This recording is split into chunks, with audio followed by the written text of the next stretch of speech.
కడపలో రైలు కింద పడి ఓ ప్రేమ జంట ఆత్మహత్య చేసుకుంది. ఆదివారం స్థానిక కడప రైల్వే స్టేషన్లోని 3వ ప్లాట్ఫామ్ వద్ద ప్రేమ జంట గూడ్స్ రైలు కింద పడి మృతి చెందారని పోలీసులు పేర్కొన్నారు. పోలీసులు తెలిపిన వివరాల మేరకు మృతి చెందిన ప్రేమికులు ఒకరు చందనారెడ్డి, మరొకరు పాలకొండరాయుడుగా గుర్తించడం జరిగిందని, చందనారెడ్డికి ఇంతకు ముందే వివాహం జరిగిందని, అయితే భర్తతో విడాకులు తీసుకుని కుటుంబానికి దూరంగా ఉంటుందని, పాలకొండతో గత కొంతకాలంగా సహజీవనం చేస్తూ ఉందని వారు పేర్కొన్నారు.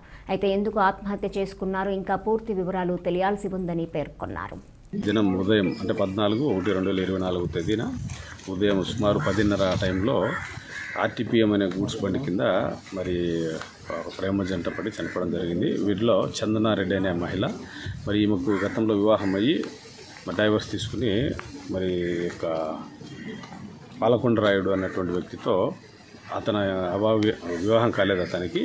వీళ్ళిద్దరూ సుమారు 7 నెలల నుంచి సహజీవనం చేస్తుండినట్లు, ఈ క్రమంలో వారి మధ్య కొన్ని సమస్యలు తలెత్తి ఈ సమస్యల కారణంగా ఇద్దరు వచ్చి ఈ దినం రైలు కింద పడి చనిపోవడం జరిగింది. పూర్తి వివరాలు ఇంకా తెలియాల్సింది, విచారణలో ఉంటుంది కేసు కాబట్టి.